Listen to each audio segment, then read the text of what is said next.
यीशु सहाय, praise the lord. कथनी और करनी में बहुत अंतर होता है। मनुष्य जो बोलता है वो करके पूरा करता है, ये बहुत काम ही दिखा जाता है। परंतु एक व्यक्ति के क्षेत्र में हम देखने पाते हैं, जो उसने कहा वो करके दिखाया।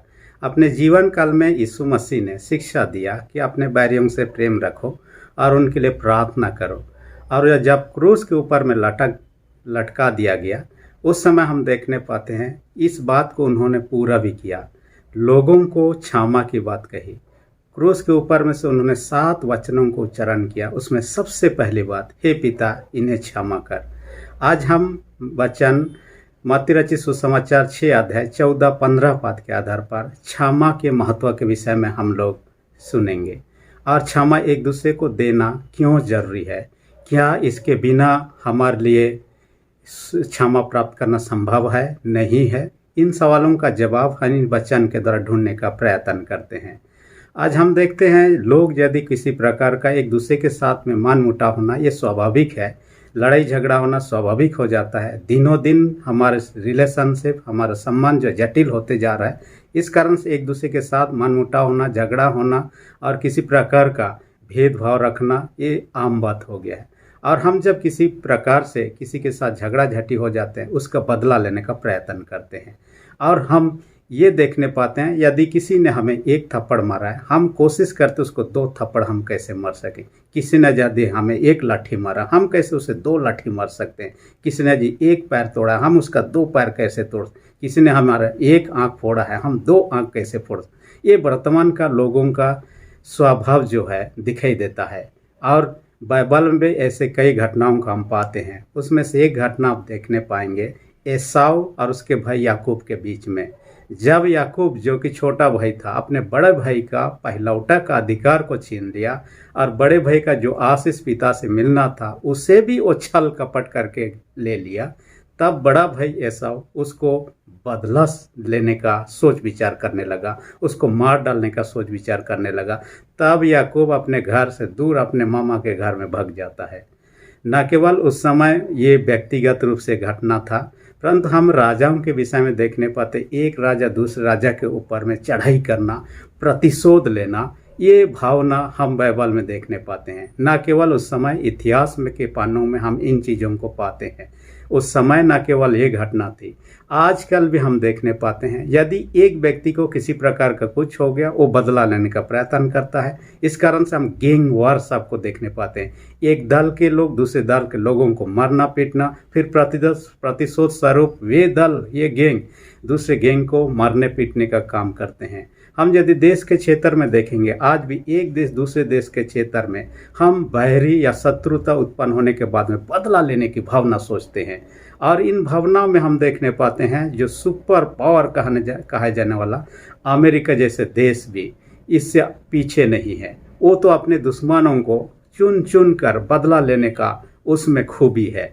और हम इसमें से ओसामा बिन लादेन को, जो दूसरे देश में घुसकर उसके घर में अंदर में घुसकर उसको मार गिराना, ये बदले की भावना था। क्योंकि ओसामा बिन लादेन के अगुवाई में ही वर्ल्ड ट्रेड सेंटर पर आक्रमण किया गया था, जिनके कारण से लगभग 3000 लोग मारे गए थे। और उसका बदला स्वरूप दूसरे देश में घुसकर उसके घर में घुसकर उसी के घर में मार डाला। तो हम ऐसे घटनाओं को आम देखने पाते हैं। कुछ साल पहले ब्राज़ील में एक ऐसे ही भयंकर घटना के विषय में चर्चा में मिलता है। 2009 की बात है। एक किशोरी बालिका जो नाबालिग थी, उसके जीवन के विषय में, जो कि उन्होंने बदले लेने का जो तरीका अपनाया बहुत ही खूंखार था। असल में जब उसका उम्र 15 साल था, एक दिन क्या हुआ, क्लब गई हुई थी, नाइट क्लब में, और वहाँ शराब पीने के दरमियान में उनके दल के लोगों का दूसरे दल के लोगों के बीच में क्या हो गया, झगड़ा हो गया। और झगड़ा के कारण से क्या हुआ, एक लड़का उस लड़की के ऊपर में चेहरा में ही शराब उंडेल दिया, जिनके कारण से वो लड़की बहुत गुस्सा हो गई। उस समय तो कुछ नहीं कही, लेकिन उसके मन में बदले की भावना जाग उठी। मैं कैसे बदला ले सकती हूँ, इसलिए वो इंतजार करने लगे। उन्होंने एक रणनीति बनाया। उसके साथ ही क्या किया, उस लड़का के साथ में फिर क्लब में जाके कुछ दिनों के बाद में दोस्ती का हाथ बढ़ाया और दोनों के बीच में अच्छा दोस्ती हो गया और चुपके से अपना घर बुला लिया। वो एक लौटी बेटी थी, उसके माता पिता काम के लिए बाहर चले जाते थे और ऐसे घड़ी में उस लड़का को चुपचाप से मिलने के लिए अपने घर में बुलाती है। बुलाने के बाद में उसके साथ में अपना प्यार जताने का कोशिश करती। इसी के क्रम में एक खंजर खरीद के पहले से रखी हुई थी और उसको खंजर से मार डाला और मरने के बाद में सब कुछ मिटा दिया, जो कुछ भी प्रूफ दिख सकता है ऐसे कुछ भी नहीं रख छोड़ा और उनको जाकर कहीं पर फेंक आए। ऐसे ही उनका सिलसिला शुरू हुआ, एक मरने के बाद में दूसरा, दूसरा के बाद तीसरा, तीसरा के बाद चौथा, ऐसा होते होते 2.5 साल, इनका उम्र 17.5 साल होने तक में 30 लोगों को इसी रूप में मार डाल। मरने के बाद में उन्होंने समझी कि 18 साल पूरा होने से पहले यदि मैं सरेंडर कर दूं मुझे कम सजा होगा। इस कारण से एक रोड में दूसरों के साथ झगड़ा करते हुए पुलिस के द्वारा पकड़े गए। पकड़ने के बाद में उन्होंने सब कुछ बता दिया कि मैंने कितने लोगों का हत्या किया है और ये हत्या की घटना जो था बदले की भावना से शुरू होती है। परंतु बाइबल हमें कहता है रोमी 12:19 पद में, बदला लेना मेरा काम है। हमें बदला नहीं लेना है, परंतु ईश्वर जानता है कि इसको कब क्या बदला लेना है, वो जाने, हमें नहीं लेना है। परंतु हम मत्ती 6:14-15 के अनुसार हम देखने पाते हैं हम दूसरों को क्षमा करें। यहाँ शर्त रख दिया, यदि तुम दूसरों को क्षमा नहीं करोगे तुम्हारा अपराध क्षमा नहीं किया जाएगा। यदि तुम दूसरों का अपराध क्षमा करोगे तब तुम्हारा अपराध क्षमा किया जाएगा। इसलिए हम यदि देखेंगे मत्ती रचित सुसमाचार 18 अध्याय में ही पाएंगे, उसका 21 पद से आगे वहाँ पतरस पूछता है यीशु मसीह से कि हे प्रभु, मेरा भाई यदि अपराध करे, 1 बार नहीं, 2 बार नहीं, 7 बार तक अपराध करे, 7 बार आकर मुझसे कहे कि मुझे माफ़ कर दीजिए, क्या 7 बार तक उसे माफ़ करना चाहिए या कितने बार तक? यीशु मसीह ने कहा 7 बार तक ही नहीं, 7 का 70 गुना। यदि हम उसको गणित के हिसाब से इंटू करेंगे तो 490 बार होता है। इसका मतलब डायरी मेंटेन करेगा कि 100 बार हुआ, 200 बार हुआ, 250 इत्यादि। 490 होने के बाद आप और माफ़ नहीं करना है। यीशु मसीह का ये कथन है, जब भी वो गलती करते हुए सच्चा पछतावा करता है, क्षमा मांगता है, आप उनको क्षमा देने के लिए हमेशा तैयार रहिए। यही बात वो शिक्षा देना चाहता था। इसलिए यीशु मसीह ने एक बात कहा, जब तक बालकों के साथ परमेश्वर के राज को हम ग्रहण न करें तब परमेश्वर के राज में प्रवेश नहीं कर सकते हैं। बालकों का जैसे मन रखने के विषय, असल में बालकों का मन क्या होता है? यदि आपस में 2 बच्चे, 3 बच्चे, 4 बच्चे जो कुछ भी खेल रहे हों, अक्सर ये होने लगता है खिलौना को लेकर, कई चीज़ों को लेकर ठेला ठेली, रोना धोना, ये होना स्वाभाविक हो जाता है। लेकिन एक दूसरे के साथ रोना धोना, ठेला ठेली या झगड़ा झाटी भी हो जाता है। फिर अपने अपने घरों को चले गए। छोटे छोटे बच्चों की बात मैं कर रहा हूँ। जब अपने अपने घरों को चले गए, रात बीत गया, फिर रात के बाद दूसरा दिन हो गया, फिर दूसरा दिन होने के बाद में ऐसे ये लोग मिलने लगते हैं एक दूसरे के साथ में खेलने के लिए कि पहले दिन कुछ हुआ ही नहीं है। बच्चे लोग उन चीज़ों को याद करते हुए बड़े जैसे करते हैं। हम किसी के साथ मानमुटा हो गए, किसी के साथ झगड़ा हो गए, हम उसको देखना पसंद नहीं करते। वो यदि इधर से और हम इधर से छुप छुप के भागने का, या तो उनको ठीक से ना देखें, हमारा ये स्वभाव दिखता है। लेकिन बच्चों में ऐसा नहीं दिखता है। इसलिए यीशु मसीह ने क्षमा के विषय एक सुंदर उदाहरण दिया।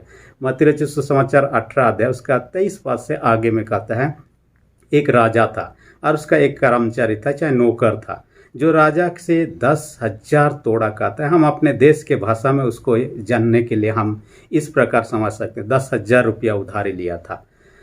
तब राजा ने कहा मेरा नौकर को बुलाया जाए, मेरा 10,000 रुपया भरने के लिए कहा जाए। यदि 10,000 रुपया ना भरे तब उनके घर को बेच दो, जमीन जायदाद जो कुछ है उनका संपत्ति सारे बेच दो और मेरा 10,000 रुपया को भर दिया जाए। वो उसका सेवक नौकर जो था राजा के पैरों पर गिर गया और उन्होंने दया की याचना करने लगा। बोलने लगे, हे राजा, मुझ पर दया कीजिए, कुछ दिन का मोहलत दीजिए, मैं कहीं ना कहीं से जुगाड़ करूँगा, आपका 10,000 रुपया जो 10,000 तोड़ा बाइबल में लिखा, 10,000 रुपया मैं दे दूंगा। राजा को बहुत दया आई। उन्होंने कहा, जा तेरा 10,000 रुपया जो कर्जा था, उधारी था, माफ़ कर दिया। वो बहुत खुश हो गया। राजा के महल से निकलकर जैसे ही जाने लगा अपने दोस्त को पाया और उसका दोस्त उससे, राजा का नौकर से 100 दिनार का था। हम अपने समझने के लिए 100 रुपया समझ लीजिए, अपने देश के भाषा के अनुसार में। हम ओरिजिनल कैलकुलेशन यहाँ नहीं कर रहे हैं, सिर्फ समझने के लिए ले रहे हैं।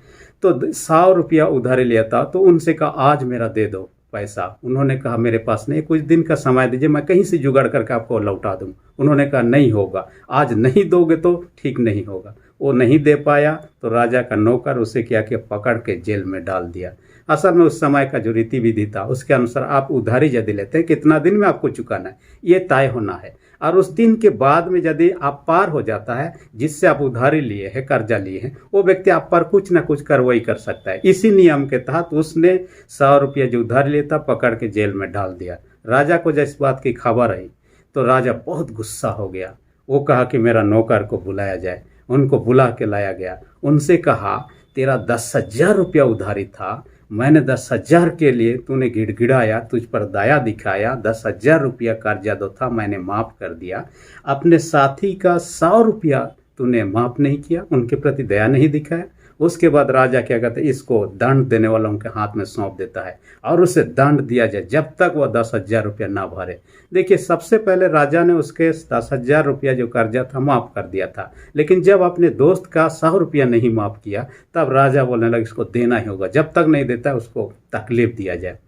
देखिए, ये जो राजा था हमारा परमेश्वर है, जो राजा का नौकर था आप और हम ही हैं। हम परमेश्वर के आज्ञा के विरोध में हर दिन पाप कम करते हैं। ना केवल हम 1-2 पाप कम करते हैं, 10,000 से भी ज़्यादा पाप कम करते हैं। जब 10,000 से भी ज़्यादा पाप कम करते हैं फिर भी हम हाथ जोड़ते हैं, घुटना टेकते हैं, प्रार्थना करते हैं, प्रभु मेरे पर दया कीजिए, मुझे क्षमा कीजिए। प्रभु बहुत दयालु है, हमारे 10,000 से भी ज़्यादा पाप क्यों ना हो, हमारे सारे गुनाहों को माफ़ करते हैं। जबकि हमारे इतने हजार गुनाहों को माफ़ कर रहे हैं। किसी भाई या बहन जो एक गुनाह किया है और वो क्षमा चाह रहा तो हमें क्षमा देने के लिए तैयार, उनके प्रति दया दिखाने के लिए तैयार होना चाहिए। यही बात शिक्षा देना चाह रहा था यीशु मसीह, लेकिन उस व्यक्ति ने नहीं किया। आप और हम कहीं उस व्यक्ति के समान तो नहीं हो रहे हैं, इसलिए अपने आप को देखिए, क्योंकि बाइबल कहता है मत्ती 18 उसका 35 पद में, यदि कोई अपने भाई को मन से क्षमा ना करे तो परमेश्वर जो स्वर्ग में है तुम्हारे प्रति वैसा ही करेगा। माने हम क्षमा नहीं करेंगे तो हमारा भी परमेश्वर क्षमा नहीं करेगा। हाँ, आप लोग एक घटना के विषय में जानते हैं कि उड़ीसा के एक घटना, जो ग्राहम स्टेन्स नाम का मिशनरी था, जो कि कुष्ठ रोगियों के बीच में सेवा का काम करता था काफ़ी सालों से, और उनके 2 बेटों को जिंदा जला दिया गया। और उसमें जो व्यक्ति अगुवाई किया था, जिसका नाम दारा सिंह के नाम से जाना जाता है, उसको फांसी की सज़ा, बाद में उम्र कैद की सज़ा हो गया। उसके बाद में उसके धर्म पत्नी ने उन अपराधियों के लिए क्या कहा, मैंने दिल से उनको माफ़ कर दिया, मेरे अंदर में उनके प्रति अब कटु भावना नहीं है।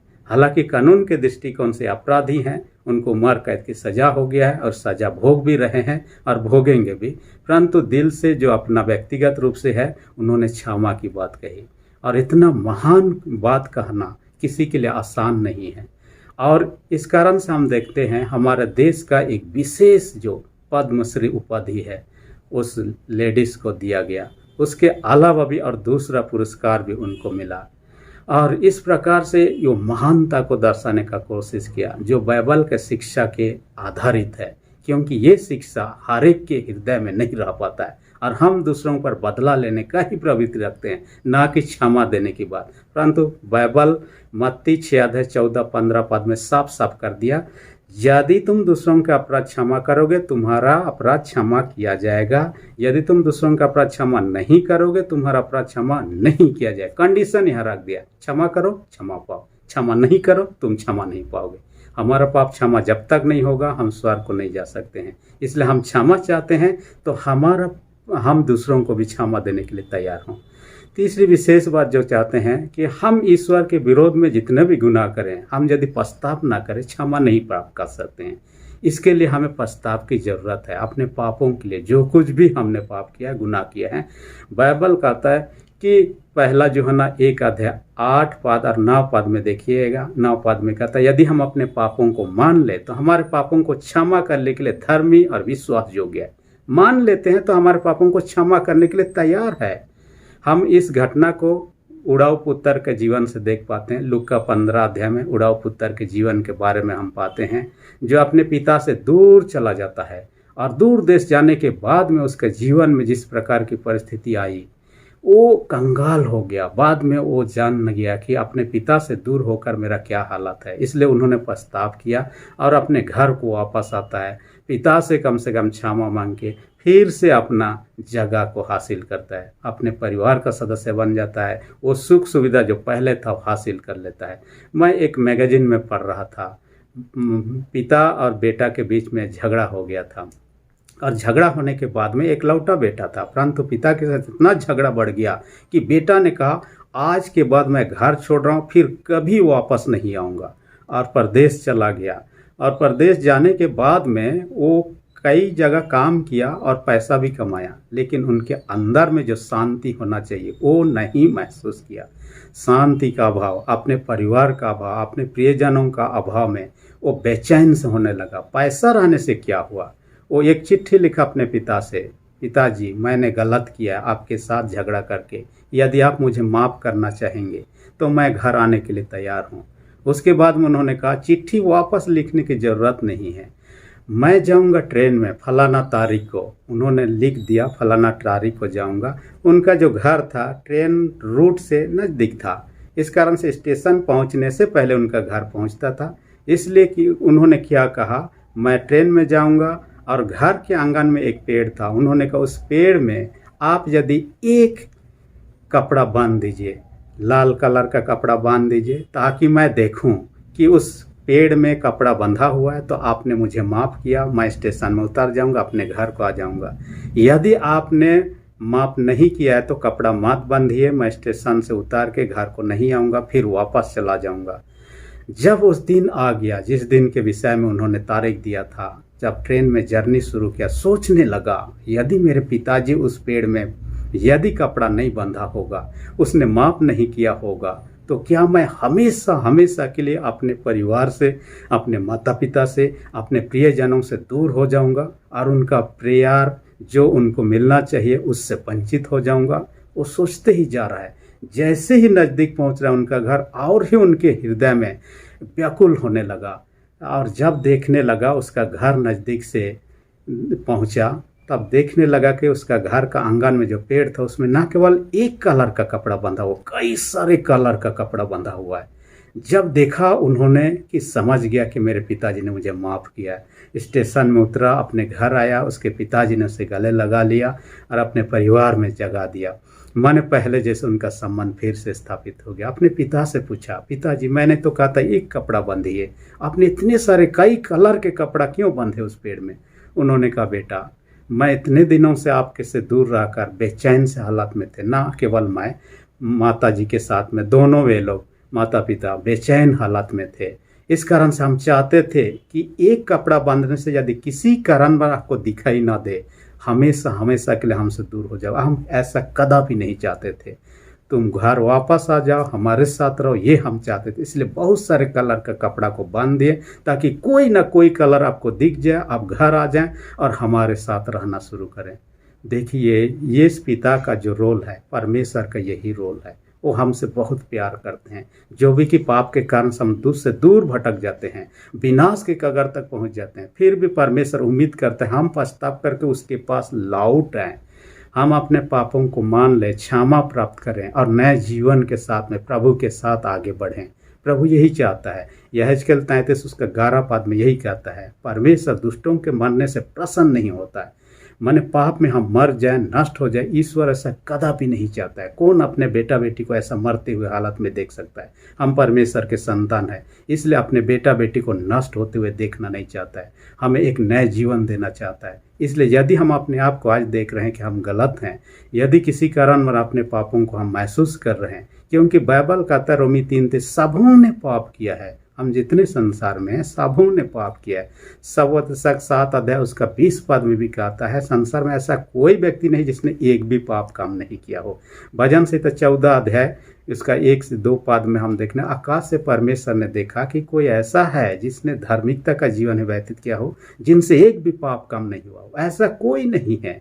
इसका मतलब हम पापी हैं तो पछताव की आवश्यकता है क्षमा प्राप्त करने के लिए। इसलिए अपने पापों को लेकर प्रभु के पास आए। प्रभु हर एक के पापों को क्षमा करना चाहता है, चाहे हम कहीं भी कोई भी जाति धर्म के क्यों ना हो, हम कितनी भी भयंकर पाप क्यों ना किए हो, हम सच्चा पछताव के साथ प्रभु के पास आते हैं। पहला यूहन्ना 1:7 पद कहता है, यीशु का लहू हमें सब पापों से शुद्ध करता है, हमें क्षमा दिया जाता है, हमें नया जीवन दिया जाता है। और एक बात को ना भूलें, हम दूसरों को क्षमा देना ना भूलें, क्योंकि यीशु मसीह का जो शिक्षा है, यदि तुम दूसरों को क्षमा नहीं करोगे, तुम्हारा पाप भी क्षमा नहीं किया जाएगा। हम क्षमा प्राप्त करना चाहते हैं, दूसरों को क्षमा देना सीखें। परमेश्वर इस वचन के द्वारा अधिक से आशीष दे। आमीन। यदि अब तक आपने मेरे चैनल को जो जय मसीह प्रीचिंग के नाम से है सब्सक्राइब नहीं किया, इसी घड़ी नीचे जो लाल बटन है सब्सक्राइब बटन, उसे दबा दीजिए। उसके साथ ही जो बेल आइकन आएगा उसको दबाकर ऑल पर सेट कर दीजिए, क्योंकि हर सप्ताह मंगलवार, बीफे और शनिवार को 3 वीडियो सप्ताह में इस चैनल पर आते रहते हैं। उसका नोटिफिकेशन आपको समय पर मिल सके। धन्यवाद।